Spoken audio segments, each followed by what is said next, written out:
Welcome to Crisis in Perception, where we examine the systems shaping our world. Glad to be here for this one. So today we are doing a deep dive into a text that, honestly, if you just saw it sitting on a shelf, you might mistake it for a gardening memoir. Right, yeah. It's called The Hidden Half of Nature by David R. Montgomery and Anne Biklé. And sure, on the surface, it's a story about a couple trying to fix up a yard in Seattle. But treating this book as a gardening guide is, it's like treating Moby Dick as a fishing manual. It completely misses the point. It really does. This is actually a profound institutional analysis. It's an analysis of the biological infrastructure that supports literally all life on Earth. It's really about the collision between geology and immunology. Exactly. And before we even get into the weeds here, pun intended, I want to set the parameters for you, the listener. Good idea. We're going to be talking a lot about the human gut, about digestion and the immune system. We're going to talk about soil composition, but let me be very, very clear right out of the gate. This is not a wellness deep dive. No. I am not going to sit here and tell you to drink celery juice. Yeah. We are not giving medical advice. The books we analyze on this show are entry points. Right, they are lenses. We are looking at the human body and the soil as parallel engineering systems today. We're examining how energy and information flow through these systems, and crucially, where the design flaws have been introduced by human industrial interventions. The core premise here, and the reason we selected this text, is that our fundamental definition of identity is wrong. Yes. We tend to think of a human, or say a tomato plant, as a discrete individual object. Yeah. An island. But Montgomery and Biklé argue that identity is actually a system. That is the whole thesis right there. Identity equals a coupled system. You simply cannot separate the plant from the soil it grows in, and you cannot separate the human from the gut microbiome. They are continuous. Continuous. Exactly. The focus of our deep dive today is that invisible layer, that microbial ecology, that acts as the hidden infrastructure connecting the inert world of rock and food to the living world of tissue and blood. And when you ignore infrastructure, whether you're talking about bridges and tunnels or bacteria and fungi, things inevitably collapse. That fall apart. But let's back up a bit. I want to start with the real-world entry point of this book. Because the authors didn't just sit in a lab and come up with a grand theory. They started with a shovel. They did. And I think the context of who they are matters a lot here. David Montgomery is a geologist. He's a MacArthur Fellow, a guy who routinely thinks in terms of millions of years. He looks at rock formations and he sees the deep history of the entire planet. And Biklé is a biologist. Right, a biologist and an environmental planner. So you have this incredibly highly trained scientific couple, and they buy a house in North Seattle. The classic fixer-upper scenario. Well, the house itself was fine. The yard was the absolute disaster. Right. They had this wonderful vision of a lush, vibrant garden, a real sanctuary. So shortly after moving in, Anne decides it's time to break ground. She goes out to the yard, positions her shovel, and literally jumps on it with both feet, expecting to just slice right into the earth. And what happens? Ting. Ting. Like a metallic sound. Exactly. Ting. The sound of metal hitting something that just does not give. She actually describes the vibration shooting all the way up her leg. Because she wasn't standing on soil, she was standing on glacial till. Okay, for those of us who aren't MacArthur-winning geologists, what exactly is glacial till? It's basically the geologic hangover of the Ice Age. I love that phrase. It's accurate. About 17,000 years ago, the Vashon Glacier, which was something like 3,000 feet thick, rolled right over the Seattle area. It acted like a massive planetary bulldozer. It stripped away all the soft topsoil and then compressed the underlying rock, sand, and clay into a substance that is effectively concrete. Wow. So when the ice finally retreated, that hardpan is what was left behind. So they essentially bought a house built on top of a parking lot. Ecologically speaking, yes. They describe peeling back this really thin, pathetic layer of brass and finding I think they called it a miserly dusting of organic matter, just sitting on top of this khaki-colored hardpan. So there was no life in it. None. No worms, no bugs, no root structure. It was just dead dirt. So here is the foundational problem.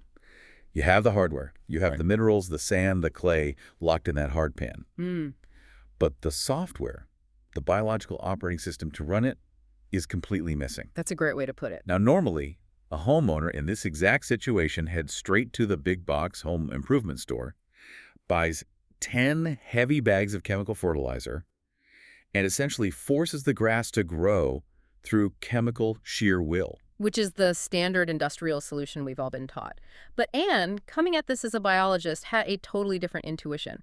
She knew that if you walk into an old-growth forest, nobody is out there spraying Miracle Grow. Right, there's no park ranger fertilizing the redwoods. Exactly. The forest feeds itself through the constant decomposition of organic matter. So she launched what they affectionately called the Mulch Fest. The Mulch Fest, which, from the book's description, sounds highly aromatic. Oh, it was intense. They basically started sourcing organic waste from all over Seattle. We're talking massive amounts of coffee grounds from local coffee shops, wood chips from tree trimmers, fallen leaves from their neighbors' yards. And Zoodoo. Yes, Zoodoo, which is composted exotic animal manure they got from the Woodland Park Zoo. Wait, so they are just taking mounds of rotting debris, literal animal waste, and wet coffee grounds, and just piling it directly on top of concrete hard dirt. Pretty much. I have to play devil's advocate here for a second. Because if I go out and dump a bunch of wet coffee grounds and wood chips on my concrete driveway, it doesn't miraculously turn into a garden. It just turns into a slimy, rotting mess. Yeah. Why didn't that happen in their yard? See, that is the exact question David was asking. He's the geologist looking at this. He sees this massive pile of wood chips and thinks, geologically speaking, this is going to take centuries to break down into anything resembling soil. Where blocks take forever to weather. He was highly skeptical. He basically thought Anne was just building a specialized trash heap in their backyard. But this is exactly where the hidden half comes into the picture. The invisible labor force. Exactly. Because they weren't just piling up trash, they were feeding a workforce. In a shockingly short period of time, we're talking just a few years, not centuries, the garden completely transformed. And we don't just mean the plants grew well. No, the dirt itself physically changed. It went from that hard, khaki-colored concrete to this dark, rich, chocolate-colored crumble. The crumble is the key, right? That's what master gardeners call tilth. Yes, the soil structure. Yeah. But the profound realization they had, which really serves as the pivot point for the entire book, was that the organic matter didn't just sit there and passively decay. It vanished. It was actively processed. It was consumed. And the byproduct of that consumption was life. Yes. So this brings us right to the design of the system. Let's break this down, because I think most people, myself definitely included before reading this, have a very passive view of plants. The straw model. Right. A plant is just a green straw. It sits in the dirt, the sun shines on it, it passively sucks up water and nutrients from the ground, and it grows. End of story. That is the widespread view, and it is fundamentally structurally wrong. Plants are not passive straws. They are aggressive, highly manipulative economic traders. Aggressive. That's a strong word for a fern. It's accurate, though. The book meticulously lays out this concept of the underground economy. It turns out plants are engaged in a massive, constant biological barter system with the soil microbiome. Okay, walk me through this transaction. Let's say I'm a tomato plant. I'm out in the sun photosynthesizing. I've got sunlight. I've got carbon dioxide. I'm making sugar. You are making carbon-rich carbohydrates, glucose, energy. Now, if you operated with a scarcity mindset, you would keep 100% of that energy to build your own stems, your own leaves, your own tomatoes. Makes sense. Keep my energy for me. But you don't do that. Instead, you take a massive chunk of your daily hard-earned income, and estimates for this range anywhere from 30 to 40%, and you deliberately pump it out of your roots and dump it straight into the soil. Hold on. 40%. Up to 40%, yes. That seems wildly inefficient to me. If I took 40% of my paycheck and just threw it out the window into the street every single month, I'd be bankrupt. Yeah. And evolution is usually incredibly ruthless about efficiency. Why on earth would a plant evolve a system to waste nearly half of its energy? Because it's not waste. That's the paradigm shift. It is payment. Those sugars the plant pumps out are scientifically called exudates. Exudates. Right. And they are essentially microscopic cookies. The plant is intentionally putting out a massive buffet of free energy into the dark soil to attract a very specific, targeted clientele bacteria and fungi. Okay, so I'm the tomato plant, Yeah. and I'm feeding the microbes. What exactly am I buying with 40% of my income? You are buying specialized mining services and highly efficient logistics. Look at the soil. It is full of essential nutrients. Phosphorus, potassium, iron, zinc, copper, all the things a plant needs to survive and defend itself. But they aren't just floating around waiting to be sucked up. Exactly. They are physically locked inside the crystalline structure of the rocks or bound up tightly in complex organic molecules. A plant root, even a fine one, is way too big and clumsy to get them. It's like trying to pick up a single grain of rice with a pair of oversized boxing gloves. That is a perfect analogy. The plant has the appetite and it knows the food is there, but it simply lacks the mechanical tools to access it. But the microbes have the tools. The microbes have incredible tools. Fungi, specifically these mycorrhizal fungi networks, grow these incredibly thin microscopic filaments called hyphae. They are vastly finer than a human hair. They can wiggle their way into the microscopic nanometer scale cracks in a solid rock. They actually go inside the rock. They do. And they don't just squeeze in mechanically. They bring complex chemistry with them. They secrete specific organic acids and enzymes that literally dissolve the solid rock phase. They dissolve the rock? That's wild. They chemically strip the essential minerals right out of the stone. They liberate the phosphorus. They free up the zinc. And then, acting almost like, well, call some tiny longshoremen. Tiny longshoremen. Yeah, they act like a transportation network. They transport those liberated nutrients all the way back along the fungal network directly to the plant root. And the actual trade happens at the root boundary? At the rhizosphere. The rhizosphere. That's the specific zone of biological influence immediately surrounding the root. It is arguably the busiest, most densely populated marketplace on Earth. The fungi hand over the hard-won phosphorus, and the plant hands over the easily digestible sugar. A direct quid pro quo economic transaction. So the plant isn't just an individual entity surviving strictly on its own merits. It's more like the anchor tenant in a massive underground shopping mall. It provides the reliable power, the sugar, and the millions of smaller tenants, the microbes, provide all the specialized goods and services. Precisely. And the sheer density of life in that rhizosphere is staggering. If you take just a single teaspoon of healthy soil from the rhizosphere, it contains more individual microbes than there are human beings currently alive on Earth. Billions of them in a teaspoon. Billions, all working, trading, eating, reproducing, and dying in this absolute frenzy of chemical exchange, all of it initiated and sustained by the plant's exudates. This completely redefines what we mean when we say fertile soil. I mean, we are usually taught that fertility is just a chemical state. You test the soil to see how much nitrogen or phosphorus is in the ground. But this system suggests that fertility is actually a biological state. That is the shift. Fertility is the velocity of biological exchange. It's about how fast that microscopic market is moving. Velocity of exchange, I like that. If you kill the microbes, even if the minerals are still physically present in the dirt, the plant can't access them. The longshoremen are dead. The market is closed. The plant starves while surrounded by food. Okay, so that's the garden. That is a soil system. And as fascinating as fungal mining is, the book makes a really hard, unexpected pivot here. It moves from the backyard dirt straight into the bathroom. It does, and the transition they make isn't just a clever metaphor, it's structural biology. Anne began to have serious health issues. She was eventually diagnosed with cancer, right? Yes. And that diagnosis forced both of them to look at human biology, at her own body, with the exact same systems-level scrutiny that they had just applied to their backyard dirt. And they realized something incredible. They realized that the human gut and the plant root are, structurally speaking, the exact same system. Now, you have to admit, that feels like a bit of a stretch for most people to hear. I mean, I don't have roots growing out of my feet. I have a stomach. I walk around. I'm not a tree. Right, but you have to think about the underlying geometry. What is a plant root, fundamentally? It is a boundary interface. It's the designated surface where the organism meets the complex outside world to selectively take in nutrients while keeping threats out. Okay. Now, what is your gut? It's a continuous tube running from your mouth to the other end.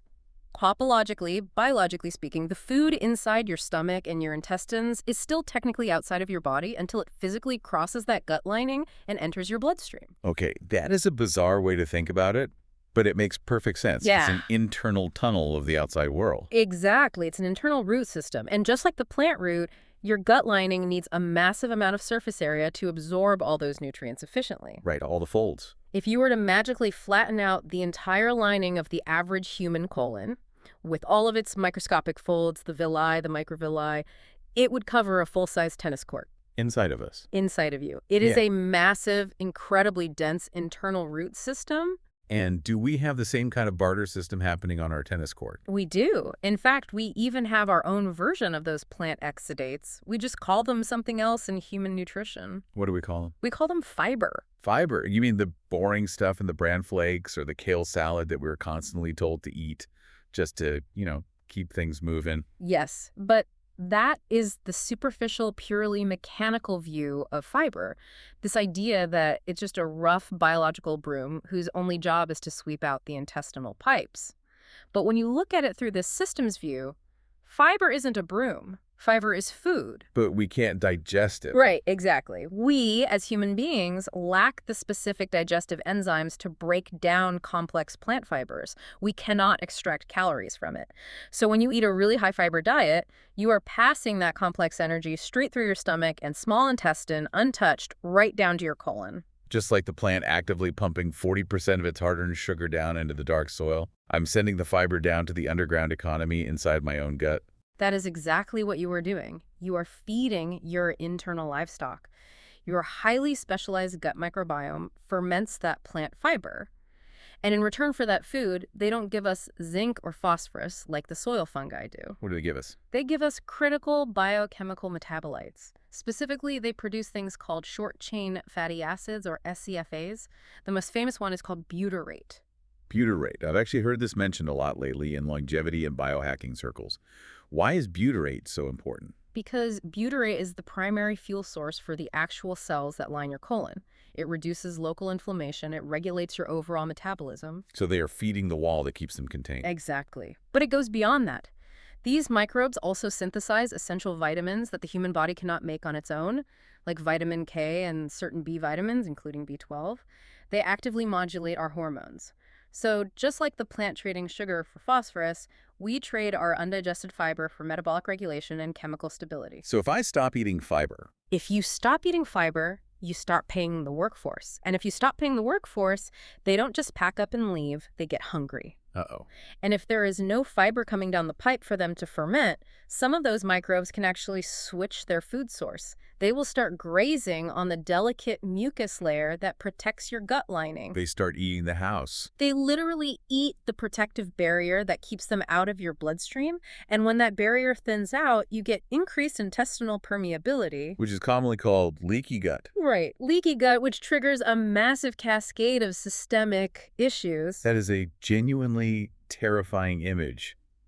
My own hungry microbiome eating the walls of my intestines because I didn't eat enough broccoli. It is, but it underscores how dependent we are on the system working correctly. I want to go a layer deeper here, though, because the book isn't just about digestion and vitamins. It argues that this microbial layer is also our fundamental defense system, is our Department of Defense. This is the immune regulation piece. And this part of the analysis completely challenges the standard war metaphor we usually use for immunity. Right, we tend to think of the immune system as an army of soldiers. Yeah. You know, white blood cells patrolling the bloodstream, looking for foreign enemies to brutally kill, search, and destroy. That's the Hollywood version. But soldiers in the field need intelligence. They need clear targets. They need to know who to shoot and who to ignore. Makes sense. Because if you have a highly armed soldier who just shoots at everything that moves, you have an unmitigated disaster. You have friendly fire. You have chaos. So the immune system needs a target list. It needs to be told what is a threat and what is just a passing piece of pollen. It needs intense training. And the microbes in our gut are the drill sergeants providing that training. In the gut wall, you have these highly specialized immune sentinels called dendritic cells. Dendritic cells. Right. And they do something incredible. They actually physically reach their arms through the gut lining-like microscopic periscopes to sample the bacteria floating on the other side in the colon. Like reaching across the border wall. Exactly.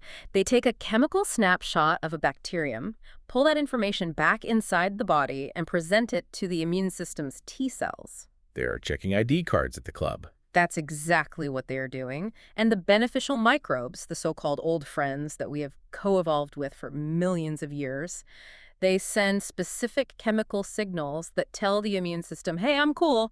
I belong here. Don't shoot. In fact, everyone just calm down. They de-escalate the situation. They do.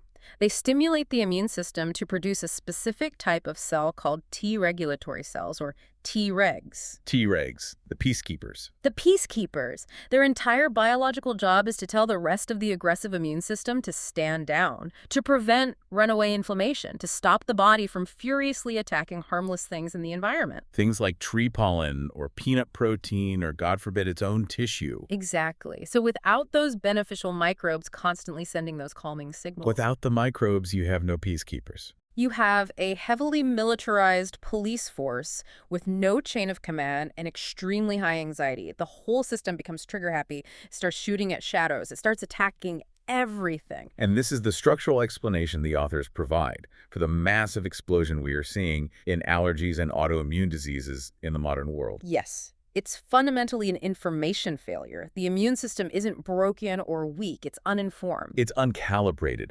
It's like running a vastly complex software program, but you've cut off all the data input. Of course, it glitches. Right. It defaults to high alert. So, stepping back, this entire system, this dual interface of the soil root and the human gut, seems incredibly elegant. It is beautiful. It's efficient, it's self-regulating, it's robust.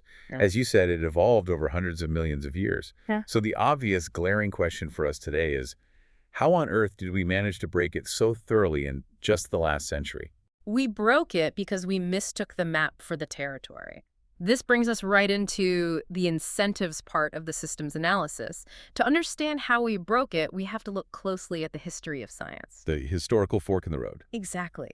Let's rewind all the way back to the 17th century. You have Antony van Leeuwenhoek in the Netherlands. The guy who essentially invents the microscope. Right. He grinds these incredible glass lenses and he starts looking at everything. He looks at a drop of pond water, he scrapes the plaque off his own teeth and looks at that.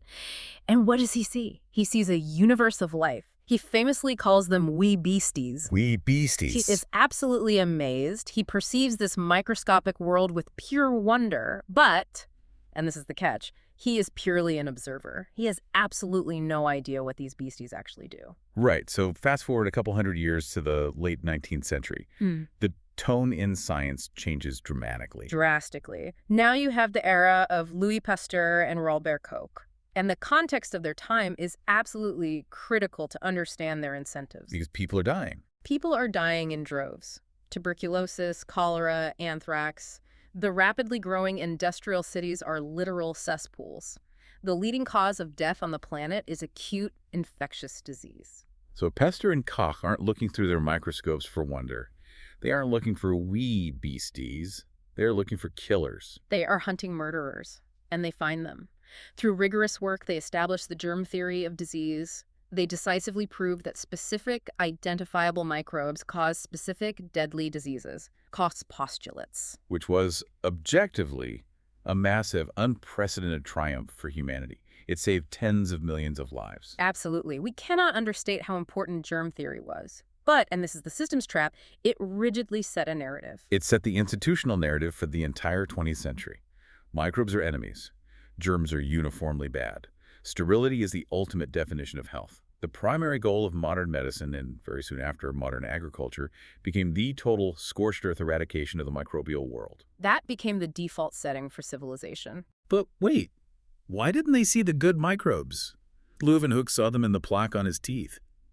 Why did brilliant scientists like Pasteur and Koch entirely miss the old friends? This is one of my favorite parts of the analysis. It comes down to a technical limitation that slowly hardened into a massive philosophical blind spot. In biology, it's known as the culturing bias. Culturing bias. Explain how that works. Well, think about how you had to study a germ in the 1800s. You had to grow it in isolation. You took a swab from a sick patient, you smeared it onto a glass petri dish filled with warm, nutrient-rich beef broth, or agar, basically an all-you-can-eat biological buffet, and you waited for the cells to multiply so you could see them. Okay, sounds standard. It is. But here's the problem. Pathogens, the specific microbes that make us sick and kill us, they absolutely love that artificial environment. Because pathogens are evolutionary opportunists. They are weed species. They are designed to grow incredibly fast, reproduce wildly, and they aren't picky eaters. They will happily gorge on warm beef broth. So when you swab a sick patient and put it on a dish, the pathogens explode into massive, highly visible colonies. They're easy to find because they thrive in the lab. Exactly. Now, compare that to the beneficial ones. The microbes in the soil and the gut. Right. Those beneficial soil and gut microbes are extreme specialists. They are incredibly fussy. They need highly specific partner microbes to survive. They need exact pH levels. And many of them are strictly anaerobic, meaning oxygen kills them instantly. So if you put them in a warm petri dish exposed to the air. They hate it. They die. They absolutely refuse to grow on a standard lab plate. So we literally couldn't see them. We call it the Great Plate Count anomaly. Scientists could look at a drop of soil under a microscope and see millions of moving cells, but when they tried to grow them on a plate, only about 1% would survive. Wow. So, because the 99% wouldn't grow in a lab, the scientific institutions of the time concluded that they must be biologically irrelevant. They assumed they were just inert background noise or dormant cells waiting to die. It's the classic street lamp effect. We looked for the keys under the street lamp because that's where the light was, even though we dropped them in the dark alley. That is exactly it. So we built an entire global system of medicine and an entire global system of agriculture based entirely on the 1% of microbes that opportunistically kill us, and we completely ignored the 99% of the biological workforce that keeps us alive. And this mindset didn't stay confined to hospitals. It jumped straight into farming. Enter a man named Justus von Liebig. Yes. Justus von Liebig is essentially the father of modern agricultural chemistry. This is in the mid-1800s, right? Right. Liebig approaches farming like a pure chemist. He asks a very basic reductionist question. What exactly is a plant physically made of? Okay, reasonable question. So he takes a fully grown plant, he burns it completely to ash, and he meticulously analyzes the remaining chemical residue. And he finds 3 primary elements remaining: nitrogen, phosphorus, potassium, N, P, and K. NPK. The 3 big numbers printed on literally every single bag of commercial fertilizer at the hardware store today. Exactly. Now, Liebig was brilliant, but he was a strict reductionist. He looked at that ash and said, look, the plant is nothing more than a simple chemical machine. It runs on N, P, and K. All this traditional peasant business about adding humus and building soil life and spreading rotting leaves, that is just a terribly slow, messy way of delivering N, P, and K to the roots. Let's just skip the biological middleman. Let's chemically inject the plant directly. All right, let's synthesize those chemicals in a factory, dissolve them in water, and pour them straight onto the dirt.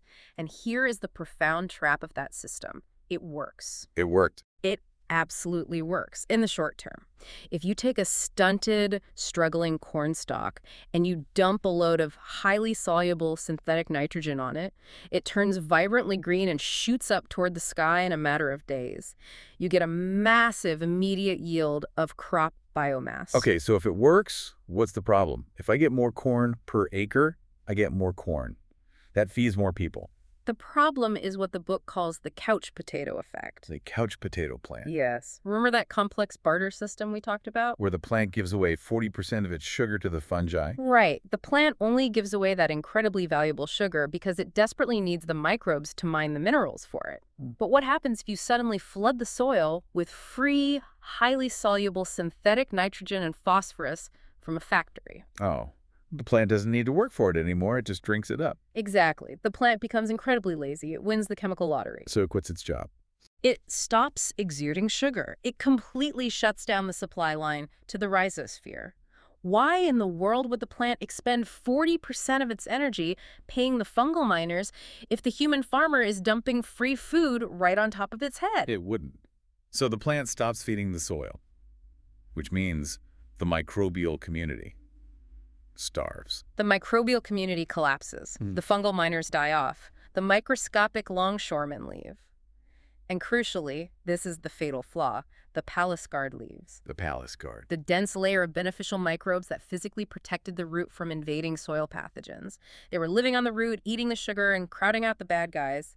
But now they are gone. So now the farmer has this big, fat, incredibly green plant that is chemically dependent on synthetic inputs, and it has absolutely zero biological defense shield. Correct. So when a pathogenic fungus or an insect pest naturally comes along, the plant is completely naked. It has no immune system. So what does the farmer have to do? The farmer has to spray synthetic pesticides. And fungicides and herbicides, which in turn soak into the dirt and kill whatever trace amounts of soil life were actually left. Wow. It is a perfectly self-reinforcing feedback loop of ecological destruction.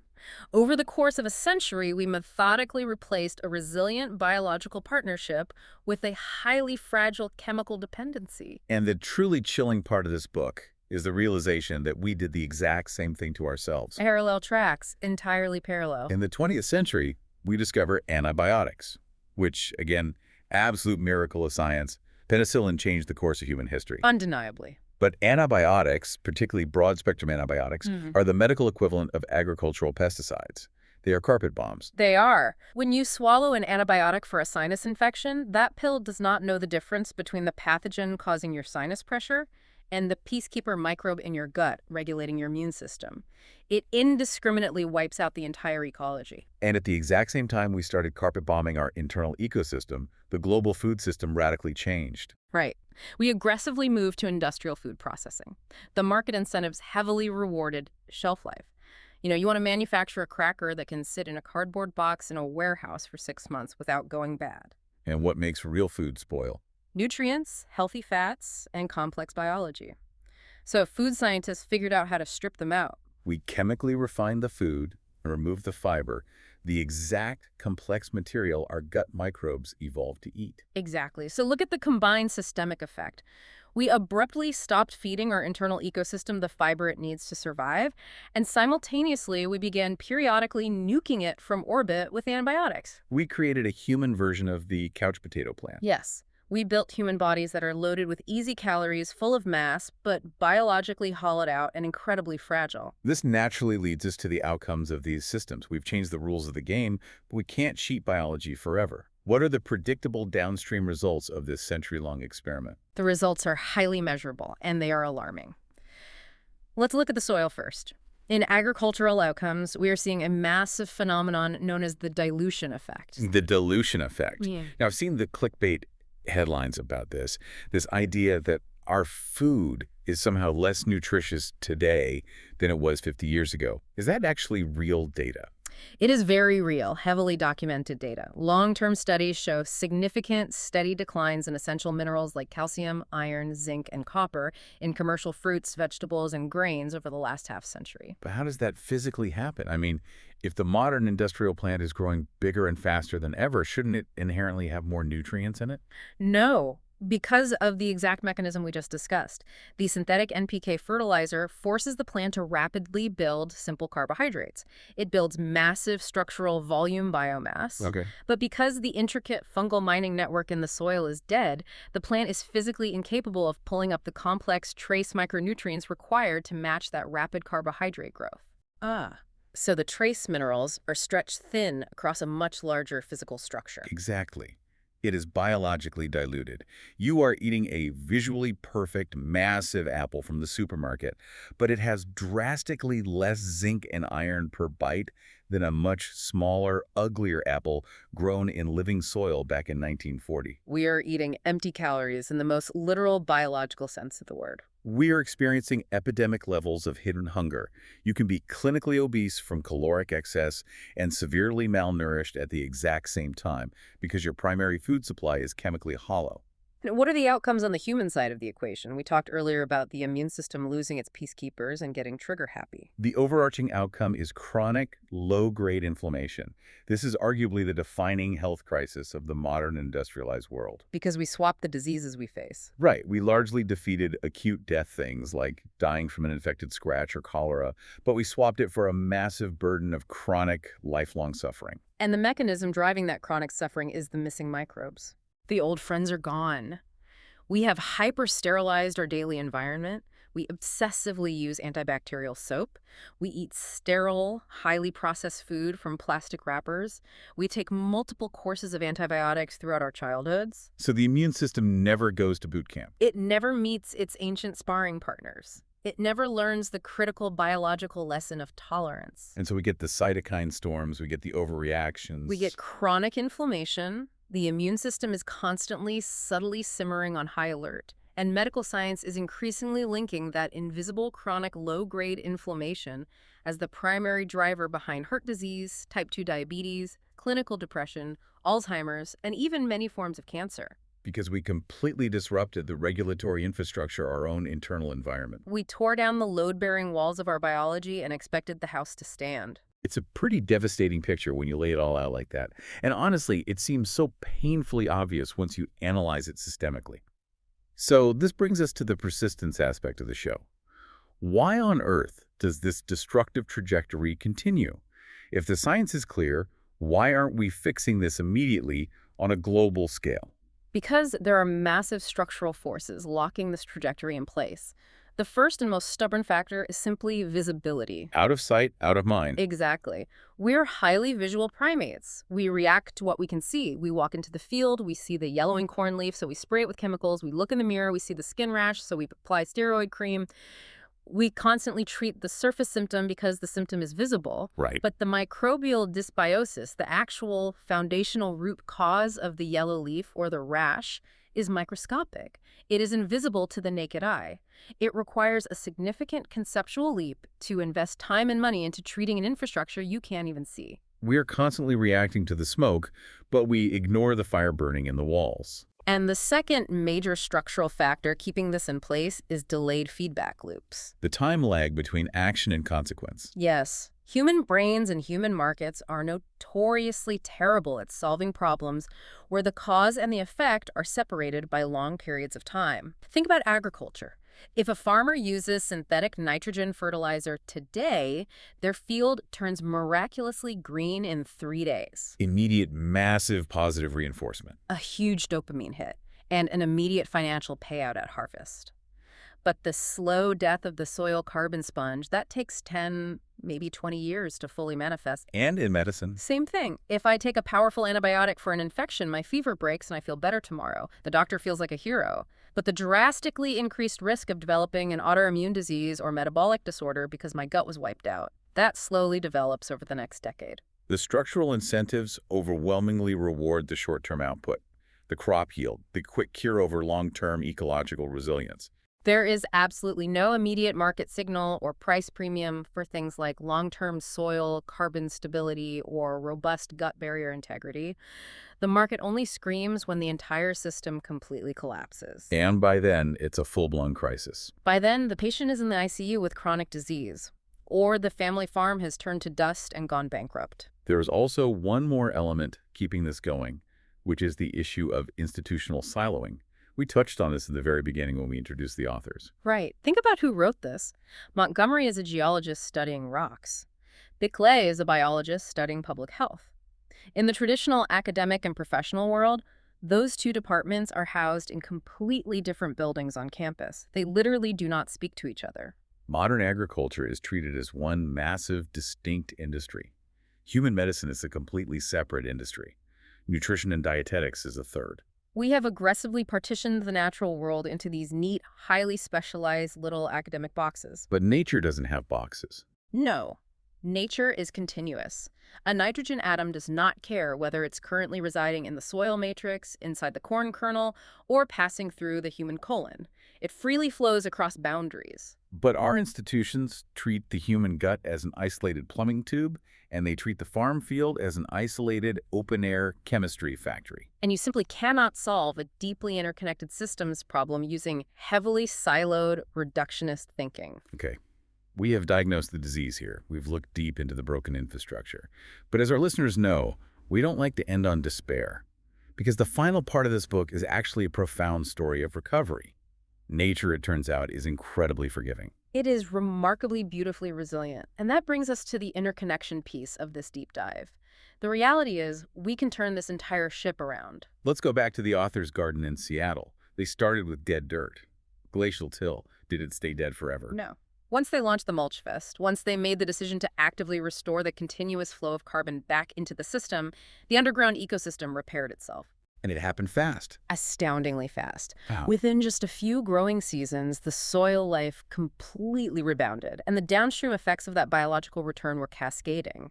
The physical structure of the soil improved, which meant it suddenly held vastly more water. Which is a crucial point for climate resilience, isn't it? It's massive. The book talks a lot about a substance called glomalin. Glomalin.